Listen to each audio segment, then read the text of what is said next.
Imagine you are a 13-year-old kid in junior high school and you become the laughingstock of school. Nasty rumors have been circulating about you. You discover that a blog has been created about you by some kids at school. The blog talks about you being gay, your parents being on welfare, and other nasty, hurtful things. You are constantly sent messages where you are told to kill yourself.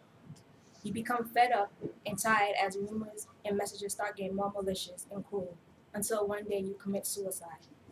Can you imagine yourself going through this every day? Well, Ryan Haglin, a cyberbully victim, went through this kind of treatment for months until he took his own life. I had a personal desire to find out how serious cyberbullying has become. So today, I ask you all to listen as I try and convince you that you should support cyberbullying laws. I will discuss what cyberbullying is, the problems that cyberbullying creates, and actions that have been taken to eliminate or decrease cyberbullying. What is cyberbullying? According to the Cyberbullying Research Center, cyberbullying is the repeated harassment, mistreatment, or making fun of another person online through the use of computers, cell phones, and other electronic devices. For example, threatening emails, repeated text messages to cell phone, and the posting of cruel images. Places where cyberbullying occurs is chat rooms, blogs, and social websites. According to the Pew Research Center, nearly a third of teens who use the internet have reported that they have received threatening messages, had emails or text messages forwarded without consent, had an embarrassing picture posted without consent, had rumors about them spread online, or experienced some other kind of online harassment. How does someone cyberbully others? They pretend to be somebody else online, such as a friend. They belittle, they call their victims stupid, or they say everyone hates you. They spread lies, rumors, they send and forward malicious messages. Understanding what cyberbullying is, let's look at the problems it creates. Studies have shown that cyberbullying affects millions of adolescents and young adults. Cyberbullying is a big deal, says Justin Patchen, an assistant professor of criminal justice at the University of Wisconsin.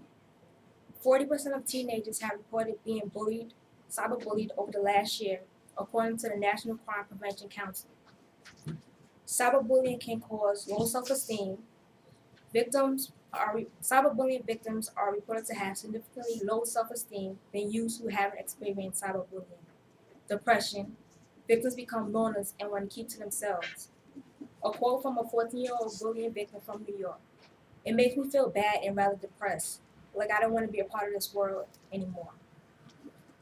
It can cause poor academic performance. Victims don't want to go to school because most cyberbullies are schoolmates, and it can lead to suicide.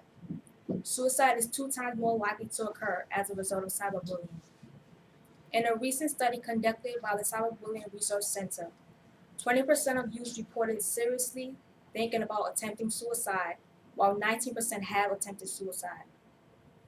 Ryan Haglin, the boy I mentioned earlier, committed suicide as a result of being a victim to cyberbullying. He was a 13-year-old boy from Vermont who was an 8th grader. He had been repeatedly sent instant messages from middle school classmates accusing him of being gay and was threatened, taunted, and insulted incessantly. On October 7, 2003, Ryan committed suicide.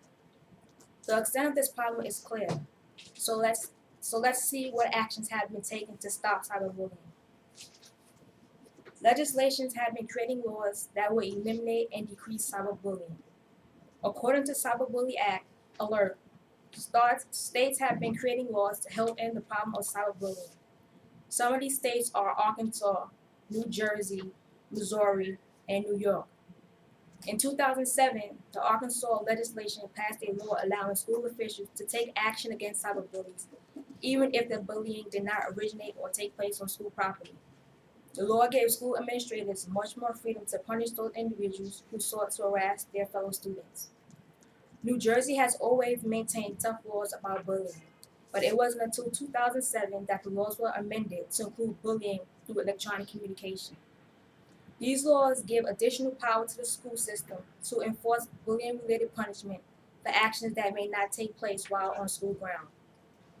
The suicide of a 13-year-old girl, Megan Merrill, who was a victim of an internet hoax, greatly raised the awareness of cyberbullying and its consequences in the state of Missouri. Missouri has also toughened their laws on the matter, upgrading cyber harassment from a misdemeanor to a Class D felony.